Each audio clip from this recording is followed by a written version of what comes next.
Hey again, it's Christina from Sunshine and Flora. So I am out in the hoop house this morning and I am finally getting to harvest some of my ranunculus and anemones that I started, oh gosh, way back in February. I am so excited.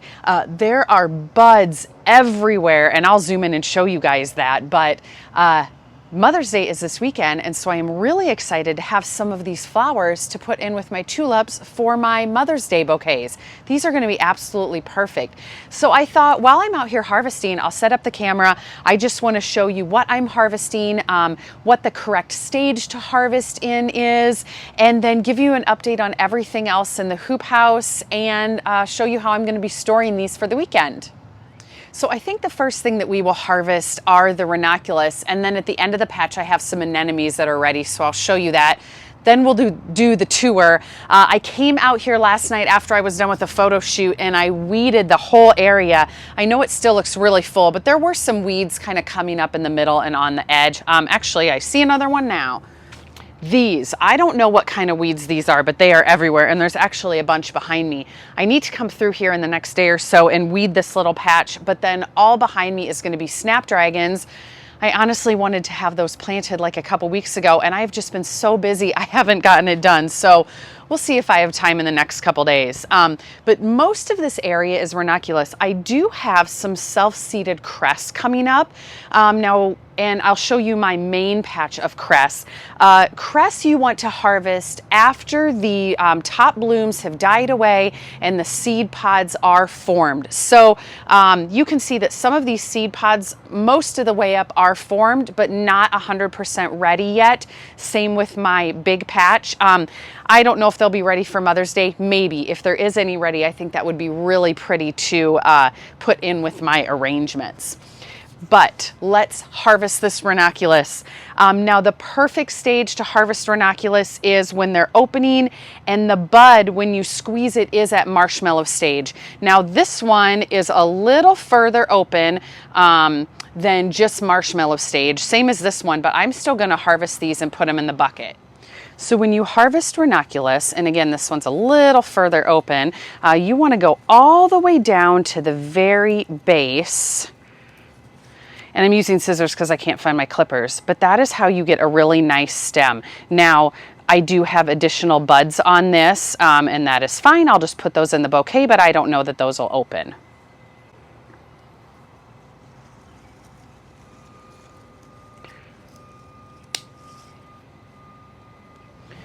So the perfect stage to harvest ranunculus is the marshmallow stage.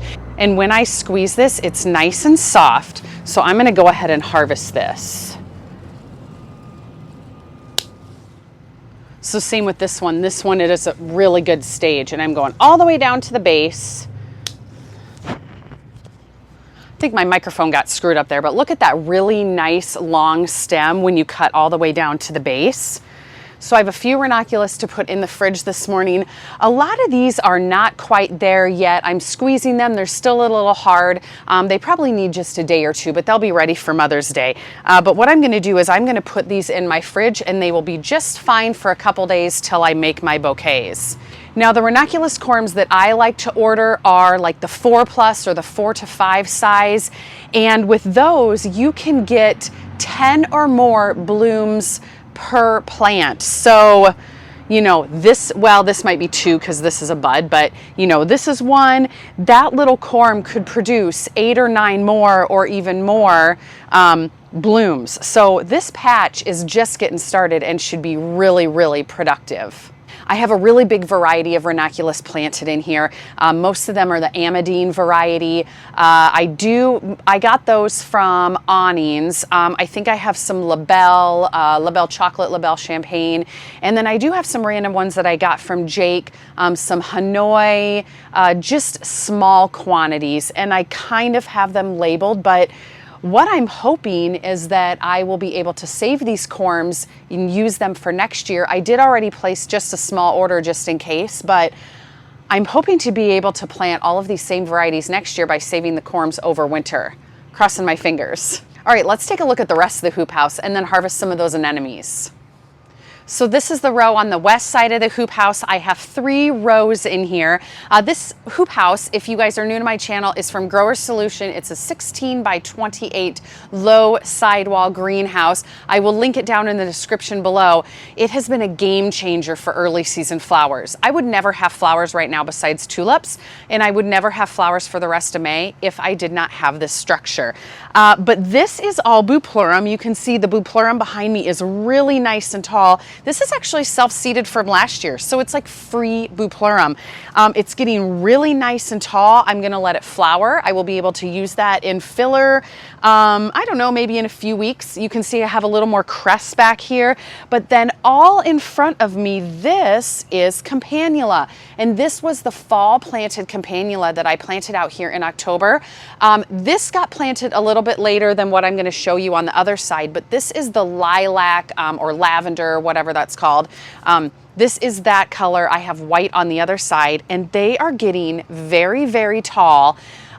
From what I understand about Campanula, because I've never grown them before, I will cut this single stem when it blooms, and then the plant will start branching, and I should have continuous stems for a while throughout the season, maybe throughout the summer. I'm not quite sure.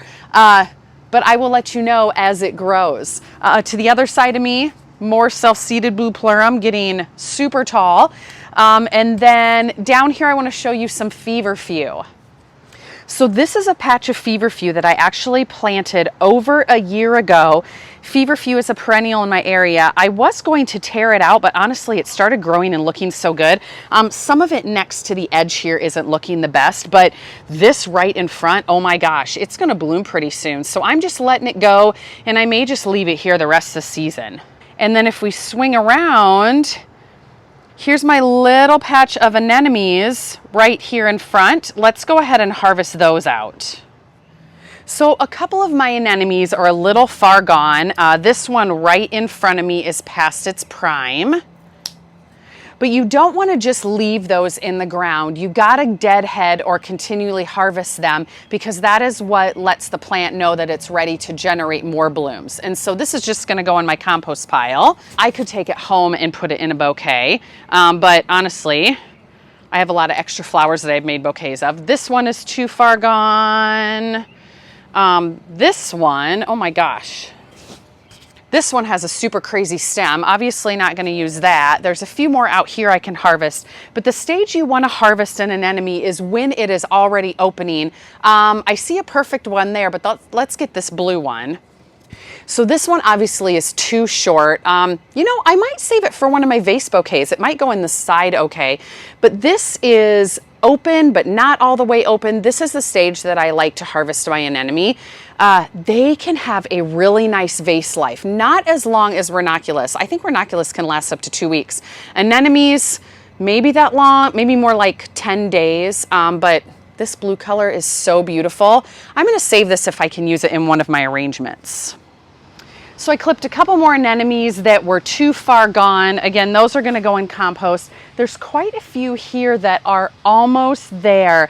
I will probably let them bloom in here today, and then tomorrow they should be probably the perfect stage. I will clip them. I also have in this area some more self-seeded feverfew. I have some there, and then I have a couple self-seeded snapdragons here, which is funny. I'm gonna let those go. But yeah, that is the anemone harvest for today. I should mention the varieties of anemone that I grew this year were all the Galilee varieties. So I have the Galilee white, the Galilee blue, and then the Galilee pastel mix. And my anemone patch is about from here on, not huge.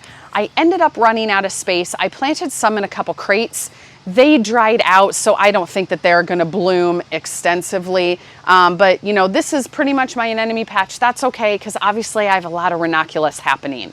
But anyway, before I conclude this video, I just wanna show you the rest of the hoop house and what is blooming and what I will be planting in here in the next week. So here's a little closer view at the ranunculus patch. You can see all of the buds happening here. I mean, they are just everywhere. There's a bud, all the way down the whole patch. There are so many buds popping up.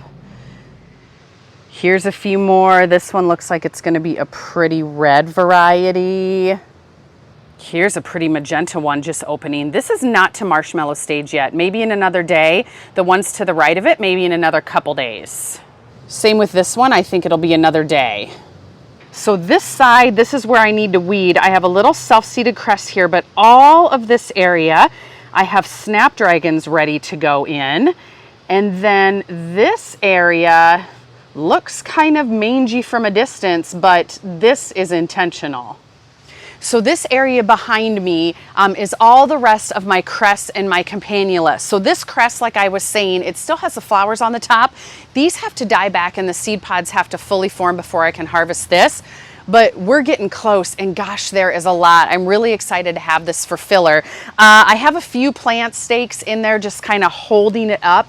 If I were planting this outside, I would go ahead and put that Hortonova floral netting on it because cress really topples, especially if you get any wind or rain. In here it has been good until the last couple days, so I just had to kind of hold it in place in the front. And then right next to me here, this is the white campanula that I planted last fall.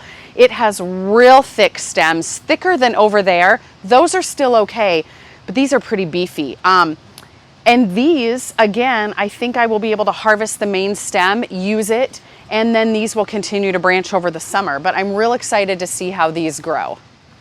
Okay, so that's gonna do it for this video. I'm gonna get these inside in the fridge, and I'm gonna start my Mother's Day prep, which I will set up the camera and show you guys. I'm actually doing a Mother's Day pop-up where I'm not only having flowers, but I'm showing a bunch of the retail items that I will have in the store when that opens later this year. So I'll make sure to take you guys along and show you all of that in my setup.